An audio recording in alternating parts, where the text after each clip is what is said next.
Unatazama ELCT Karagwe Diocese Channel. Usisahau kusubscribe, like, share na kucomment. Fuatiliaji na mtazamaji wa channel yetu ya ELCT Karagwe Diocese, uhali gani popote pale ulipo. Mimi ninakusalimu kwa jina la Bwana na Mwokozi wa maisha yetu Yesu Kristo. Bwana Yesu asifiwe. Na ninaitwa Merabu Birakashekwa, afisa habari wa Diocese ya Karagwe ya Kanisa la Kiinjili la Kilutheri Tanzania.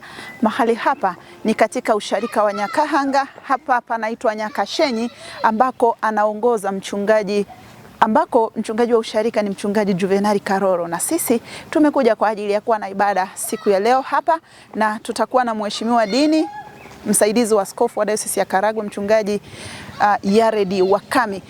Shamra zinaanza leo, sikukuu ya Mitende, Jumapili ya mwisho kabla ya Pasaka, ambako tuko katika usharika huu, lakini Jumatatu inakuwa ni siku ya kutakasa hekalu. Tunakumbuka Bwana Yesu akiingia hekaluni na kuwacharaza viboko wale waliokuwa wakifanya biashara ndani ya kanisa. Lakini siku ya Jumanne ni siku ya kulaani mtini. Yesu akiwa anatembea na wanafunzi wake akatafuta chochote kitu katika mti, akakuta hakuna tunda na akaulaani yule mtini. Siku ya Jumatano wote tunakumbuka kwamba ni siku ya Yuda Iskarioti, yule aliyemsaliti Bwana Yesu. Alhamisi ni siku ya kuanzishwa kwa chakula cha Bwana, lakini Ijumaa ni siku ya kukumbuka kifo cha Bwana Yesu Kristo.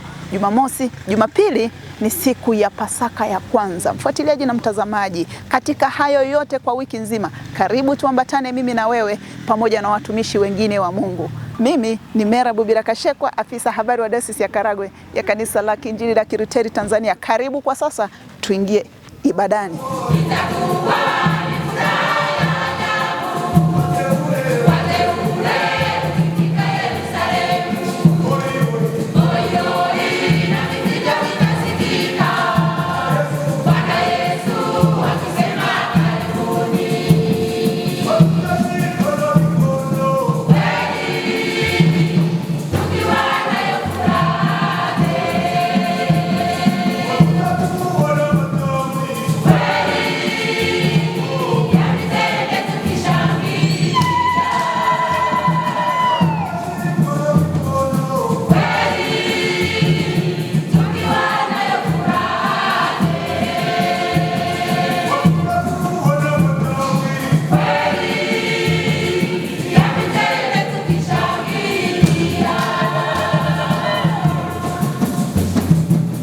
Mungu Baba, Mwana na Roho Mtakatifu, tunakushukuru kwa ajili ya wema wako, kwamba imekupendeza kutuleta hekaluni mwako ili kuweza kutuisha miili na roho zetu kwa njia ya neno lako.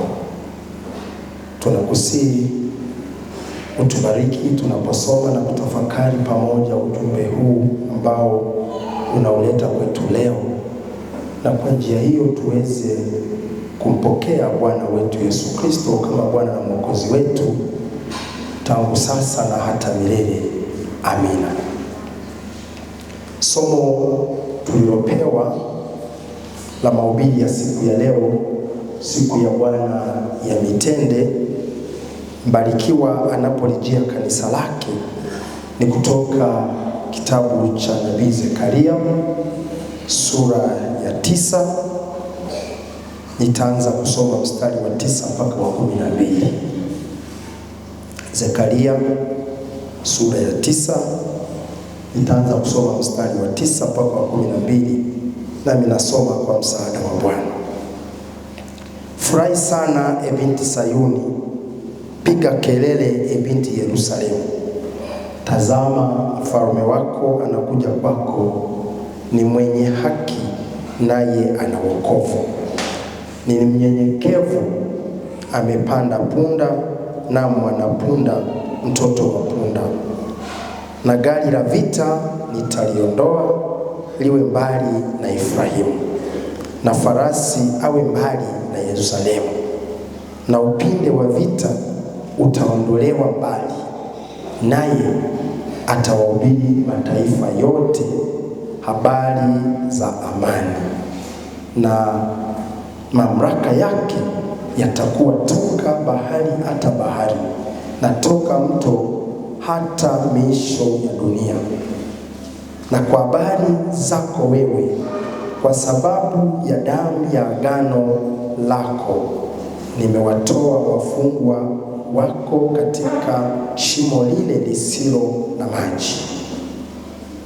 Irudieni ngome, enyi wafungwa wa tumaini.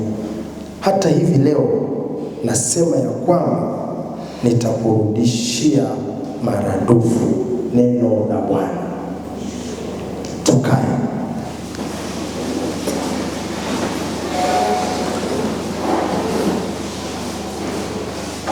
Bwana Yesu asifiwe. Wapendwa, kama mwanzo wa ibada tulivyosema, leo ni siku ya mitende, siku ambayo Bwana mbarikiwa anakuja kwa jina la Bwana akilijia kanisa lake. Tunayo kila sababu ya kumshukuru Mungu, kwanza kabisa kwa kutuvusha vema kipindi na majira ya Kwaresima, kama ambavyo katika kipindi chote tuliletewa wito wa kutubu na kurejea kwa Bwana, kwamba tumpe fadhaa zetu.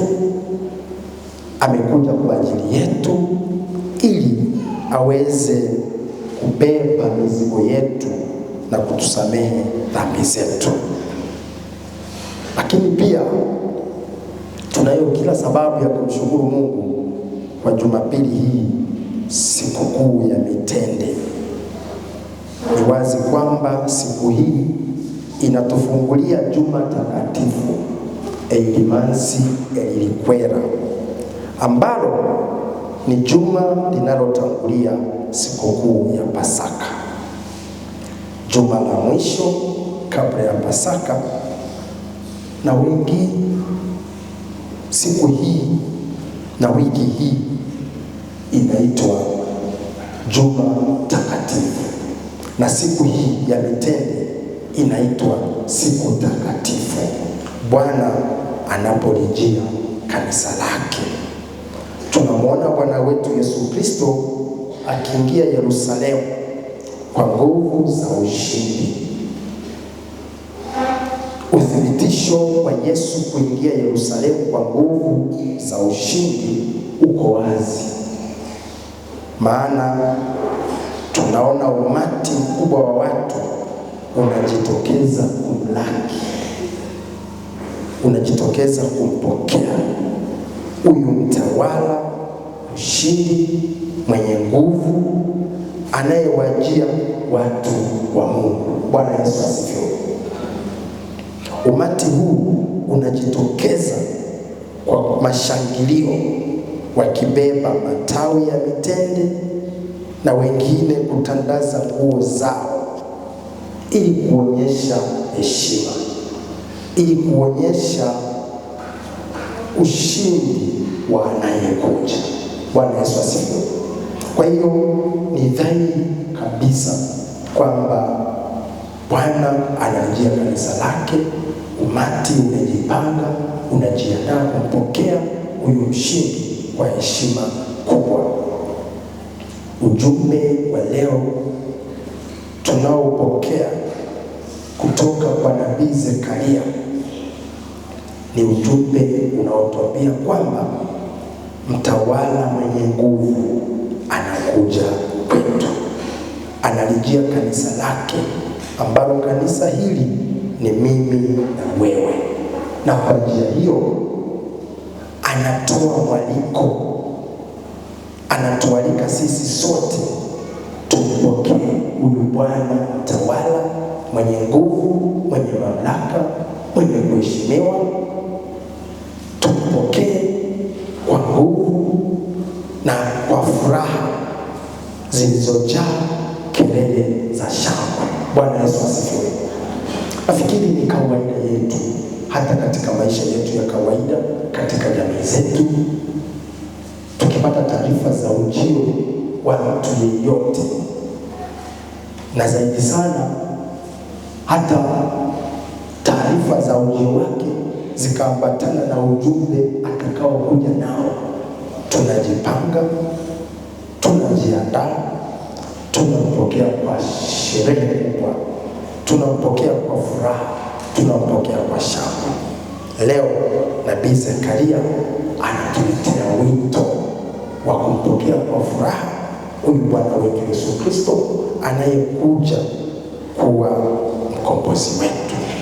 Nabii Zekaria baada ya kutuletea wito huu mzuri kupitia somo la leo, anaweka wazi kwetu mambo makubwa muhimu yanayohusiana na ujio wa huyu mtawala mwenye nguvu. Anaweka wazi mambo mawili ya msingi kwamba huyu tunayemfurahia, tunayempokea, ana mambo makubwa mawili kwetu. Mambo hayo mawili ambayo yanatufanya tumpokee kwa furaha, kwa shangwe ni haya yafuatayo. Kwanza, ana sifa. Huyu mfalme mtawala anayekuja kwetu ana sifa nzuri sana, nitazitaja. Lakini pia pamoja na sifa alizonazo, anakuja kwa ajili ya kazi ya ukombozi kwetu sisi.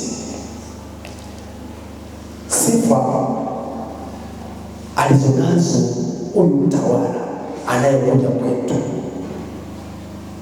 huyu mbarikiwa, mfalme mwenye mamlaka na nguvu, mshindi, sifa alizonazo mojawapo ni kwamba yeye ni mwenye haki. Bwana Yesu asifiwe. Huyu mfalme wa amani anayekuja, anayewajia watu wa Mungu, anayelijia kanisa la Bwana ni mwenye haki. Tungeweza kusema ni mwenye haki na kweli, ni mwenye haki na kweli. Kwa hiyo anakuja mtetezi, anakuja mtetezi wa watu wote, mtetezi wa wanyonge, lakini pia mtetezi hata ya watu walio huru. Maana mtu anaweza kuwa huru akanyakuliwa au akaondokewa au akapokonywa na uhuru wake. Kwa hiyo ni mtetezi wa watu wote. Wanaonyimwa haki, anakuja kuwatetea juu ya haki zao. Wanaodhulumiwa, anakuja kuwatetea kwani wasidhulumiwe. Lakini pia wale wanyonge wasiokuwa na wa kuwasemea, wasiokuwa na pa kusemea, wasiokuwa na wa kuwaona, anakuja kwa ajili yao. Kwa hiyo sifa mojawapo kubwa ya huyu Bwana mwenye nguvu anayekuja ni kwamba yeye ni mtetezi. Bwana Yesu asifiwe. Maisha tunayoishi siku hizi ni wazi kabisa kwamba kuna watu wanahitaji mtetezi kwa njia moja ama nyingine.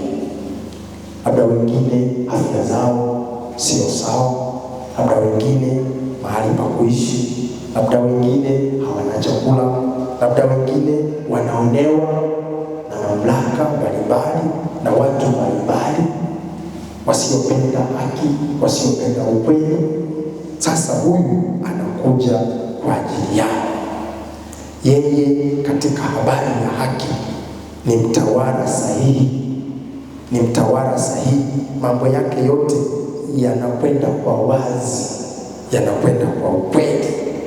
Kwa hiyo amekuja kututetea tunaonewa, tunaonyanyaswa, lakini kama nilivyosema, hata wale walioko huru wabaki wakiwa na uhuru kweli kweli. Bwana Yesu asifiwe.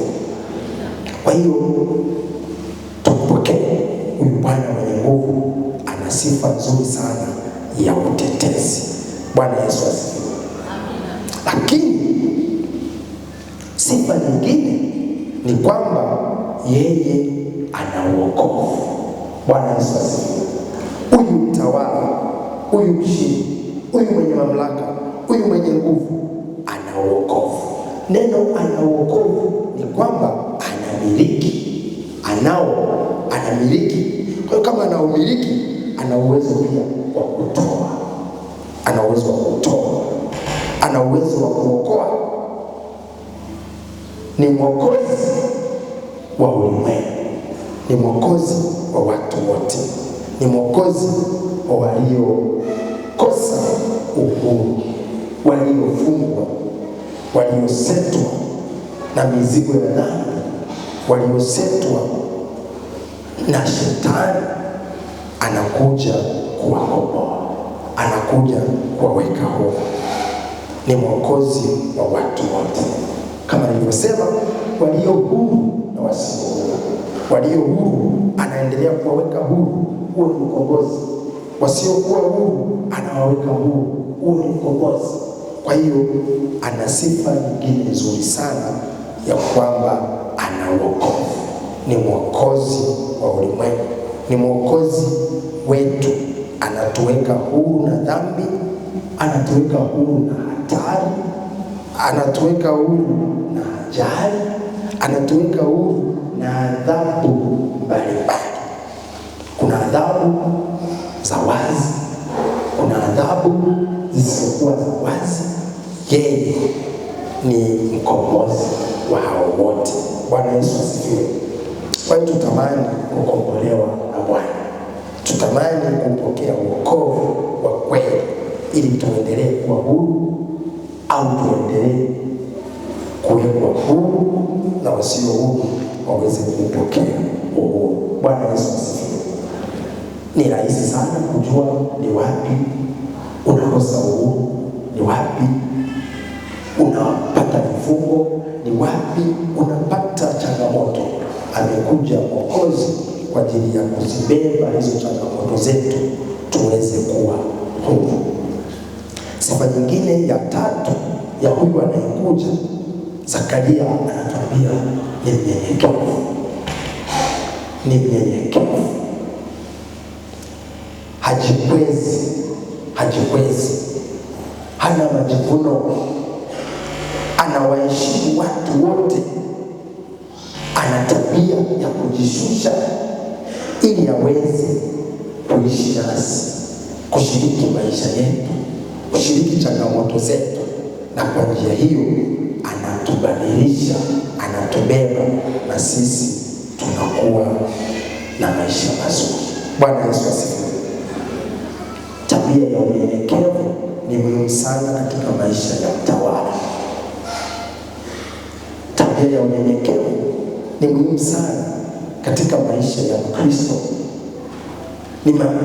Ni maisha mazuri sana ya unyenyekevu, kwamba kwa njia hiyo unaweza kuwasaidia wengine, lakini pia na wewe unaweza kupata msaada kutokana na maisha ya unyenyekevu.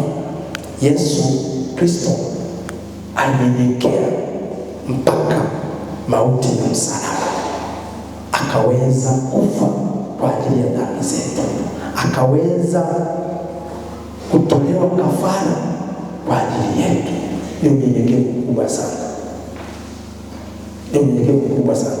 Tunahitaji kuiga kutoka kwake, kwamba tusijikweze, tusiwadharau watu wengine, na kwa njia hiyo tusijivune, bali tuishi nao kama ndugu, kama jirani, kama rafiki, kama Wakristo wenzetu, kama watu wote wanaohitaji maisha ya pamoja. Bwana Yesu asifiwe.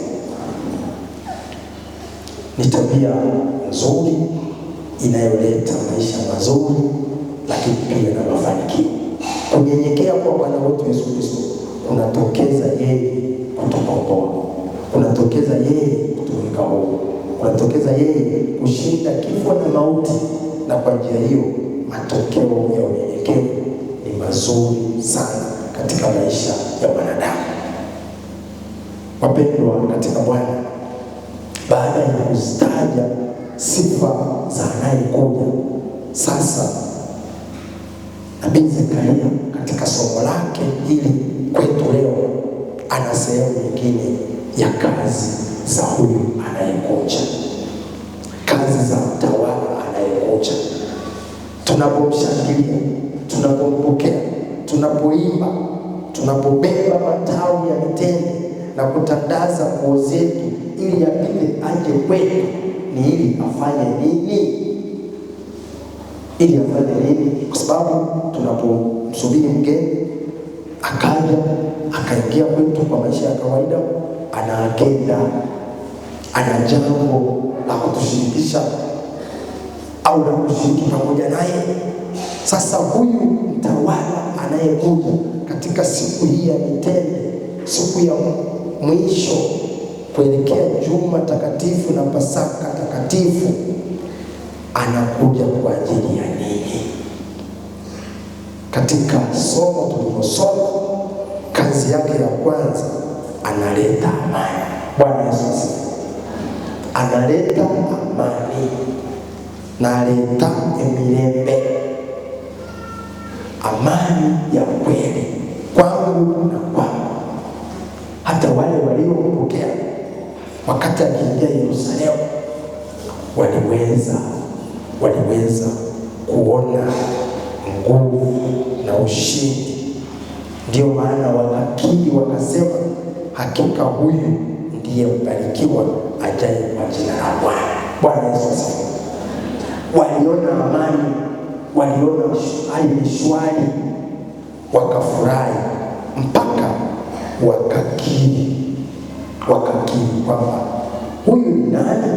Ni mbarikiwa ajaye kwa jina la Bwana. Kwa sababu gani? Amewaletea amani, ameondoa vita. Hiyo ni kazi ya mbarikiwa anayekuja kwangu na kwako. Katika somo yeye Zakaria anatuambia kulikuwa na vita, kwa sababu ukisikia habari ya kukomesha vita, habari ya kutoendelea watu kufungwa, habari ya kwamba atawaweka katika maisha na mikono salama, ni kwamba kulikuwa na vita. Sasa anaikomesha. Bwana asifiwe. Anakomesha vita iliyokuwa imewasumbua hawa anaowajia. Na tena akasema ukombozi huu na amani hii ataifanya na kuiweka tangu mwanzo wa bahari hadi bahari nyingine. Kama itoshi, ataiweka miisho yote ya dunia, kwa maana ya ulimwengu mzima. Bwana Yesu asifiwe. Analeta amani kwa ulimwengu mzima.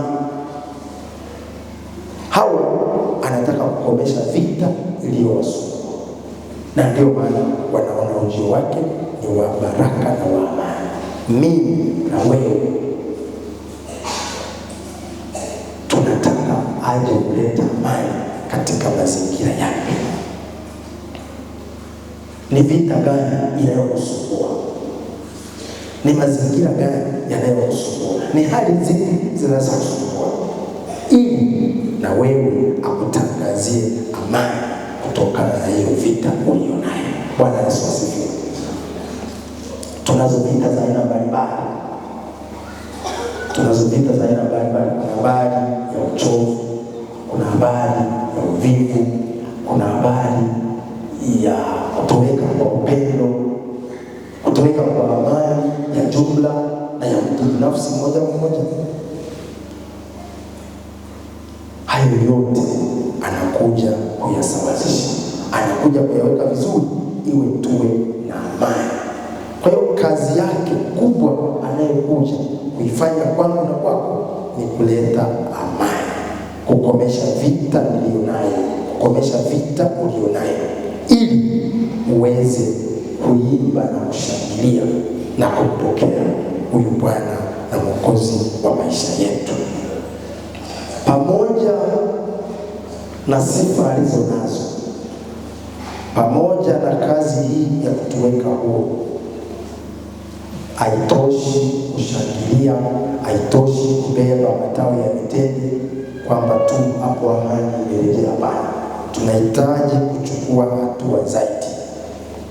mstari wa 11 katika somo tulilosoma la Zekaria, linamtaka mtu mmoja mmoja kusemezana na Bwana huyu anayekuja. Mstari unasema, na kwa habari zako wewe, kwa sababu ya damu ya agano lako, nimewatoa wafungwa wako katika shimo lile lisilo na maji. Bwana Yesu asifiwe. Pamoja na kwamba aliwajia watu wote, pamoja na kwamba ni wa ulimwengu mzima, lakini anamwambia mhusika kwamba kwako wewe, lililokuwa shida kwako, kuna watu wako walikuwa wamefungwa, tena walifungwa mahali pabaya ambapo ni shimoni, na kwenye shimo hamna maji. Anajua tatizo lake, analishughulikia. Maana yake ni kwamba mtu anaweza akafungwa kwenye shimo, lakini unafunga wewe kwamba kuna maji ya kunywa. Pamoja na kwamba iko shimoni, anapata maji ya kunywa. Sasa hao wako kwenye shimo halina maji hata ya kunywa. Kwa hiyo walikuwa kwenye mateso makubwa. Akasema, kwako wewe nitachukua hatua, nitakuondolea mzigo huu wa wafungwa wako walioko katika shimo lisilokuwa na maji. Kwa hiyo hata sasa Bwana anasema, kwako wewe, kwangu mimi nina sababu hipi, nina changamoto hipi, kwangu mimi asemezane na mimi, tena atamke kuondoka kwa changamoto hiyo, atamke kuwa huo, atamke kile kilichokukosesha amani kiweze kuondoka, na kwa njia hiyo uweze kuendelea na mashangilio, kuendelea na kubeba matawi ya mitende pamoja na kuokolewa katika changamoto utakayokuwa nayo. Anataka amalize changamoto unayo, upate raha, upate furaha. Ndio maana amesema, rudini kwenye ngome. Bwana Yesu asifiwe. Rudini kwenye ngome ili mlipwe maradufu. Bwana asifiwe. Rudini kwenye ngome mlipwe maradufu, kwa sababu huyu aliyekuja ana uwezo wa kukulipa tena maradufu, na kwa njia hiyo ukajawa furaha na amani. Kuna mstari umetuita tuliokosa matumaini. Anataka tujawe na matumaini mapya, matumaini mema ya kuishi maisha ya furaha, maisha ya uhuru, maisha ya amani. Watu wengi wamepoteza matumaini, na kwa njia hiyo tumeshuhudia matukio mbalimbali ya kikatili.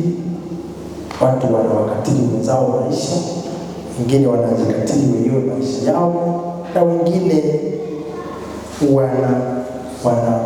wanaishi maisha ya shida kwa sababu ya kukata tamaa. Hawana matumaini na maisha ya leo wala ya kesho. Hawajui kwamba Bwana wa amani yuko pamoja nao. Hawajui kwamba Bwana amelijia kanisa lake ili matumaini yarejee.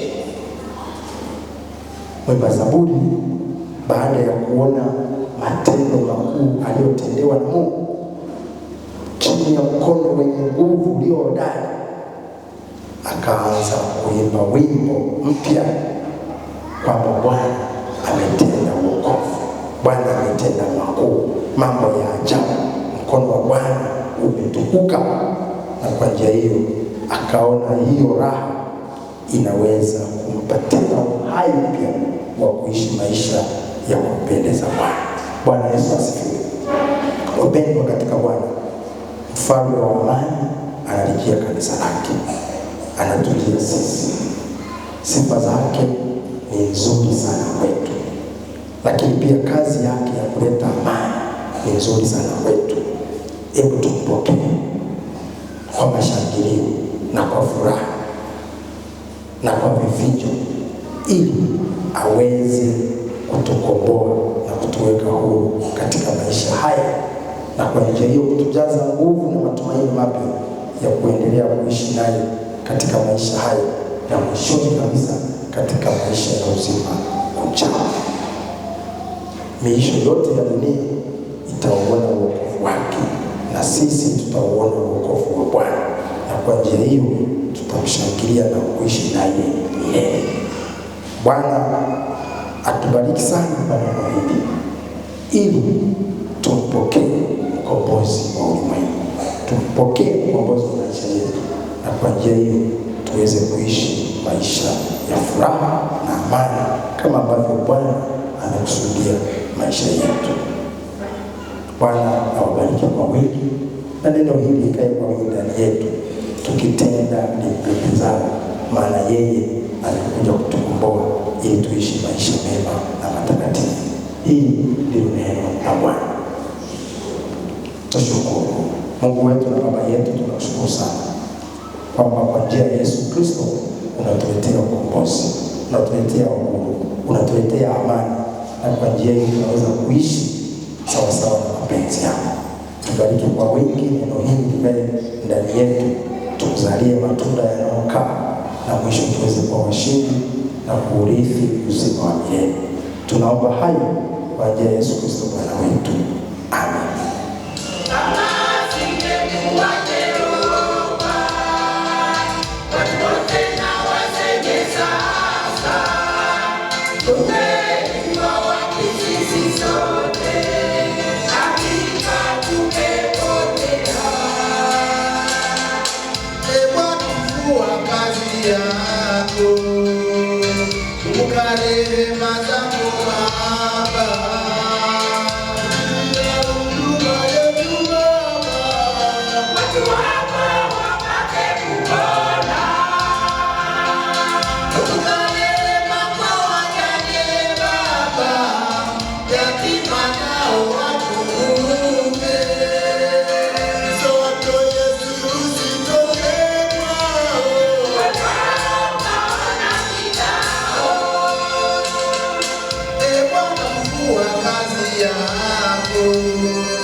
Yesu Kristo anasema, kama vile Baba alivyonituma mimi nami nawapeleka ninyi.